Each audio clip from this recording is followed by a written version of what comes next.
ప్రియులారా, బాగున్నారా? దేవుని వాక్యాన్ని క్రమంగా చదువుచున్నారా? ప్రార్థించుచున్నారా?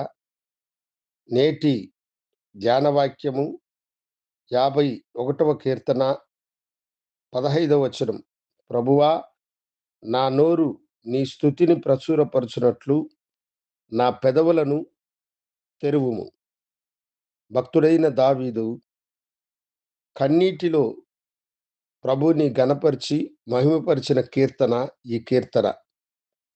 అతడు పాపములో పడిన దేవుని కృపకు దూరమైపోతానేమోనని వేదనతో దేవుని వైపు చూసి క్షమాపణ కోరినప్పుడు దేవుడు అతన్ని ఆదరించి వాక్కునిచ్చి దీవించారు. అందుకే ప్రభు సన్నిధిలో ఈ మాటను చెబుతున్నాడు. ప్రభువా, నా నోరు నీ స్తుతిని ప్రచురపరచునట్లు నా పెదవులను తెరువుము. మన నోరు ప్రభు యొక్క స్తుతిని ప్రచురపరచునట్లు చేయాలి. మనము దేవునికి కృతజ్ఞత కలిగిన వారమై ఆయన మన పట్ల చేసే మేళ్లను మరువక ప్రభుని మనము కనపరచువారమై ఉండాలి. నిజమైనటువంటి స్థుతి ఏమిటనగా మన జీవితాంతము ప్రభుకి మనము సాక్షులముగా జీవించడమే. ప్రభువుని మనం అడగాలి. ప్రభువా, నా నోరు నీ స్తుతిని ప్రచురపరచునట్లు నా పెదవులను నీవు తెరువుమయ్యా అని. మన పాపమును ఆయన క్షమించినటువంటి దినమును మనము జ్ఞాపకము చేసుకొని ఈ లోకానికి మనము దానిని తెలియచేయాలి. యోహాను సువార్త 4వ అధ్యాయములో సమరయ స్త్రీ ప్రభువుని ఆమె తెలుసుకున్నది. బావి దగ్గర ఉన్న ప్రభు దగ్గరకు వెళ్ళి నీళ్ళిమ్మని అడిగినప్పుడు ప్రభువు, నేను నీకు నీళ్ళిస్తాను, కానీ నీ యొక్క పెనిమిటిని తీసుకొని రమ్మని ఆమెతో చెప్పాడు. ఆమె తనకు పెనిమిటి లేడని చెప్పింది.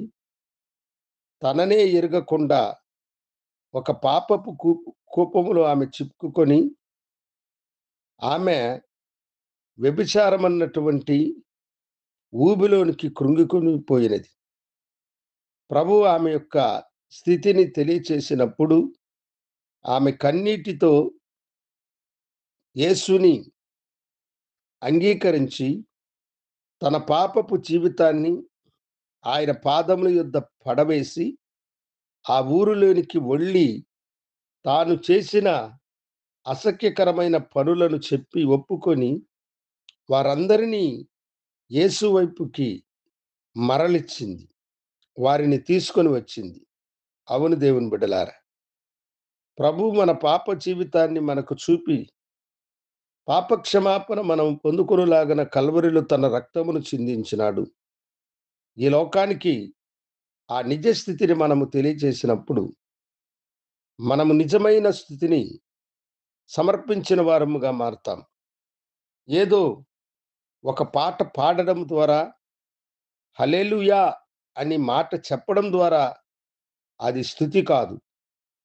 యేసు నీ పాపములను క్షమించి నిన్ను రక్షించినటువంటి ఆ గడియను గురించి నీవు ప్రజలకు చెప్పినప్పుడు వారి మనసులో నిజమైన స్తుతిని నీవు ప్రచురించినట్లుగా అవుతుంది. కనుక దావీదు వలె మీరు కూడా ప్రభుతో, ప్రభువా, నా నోరు నీ స్తుతిని ప్రచురపరచునట్లు నా పెదవులను తెరవమని ప్రార్థించండి. దేవుడు మీకు సహాయము చేయునుగాక.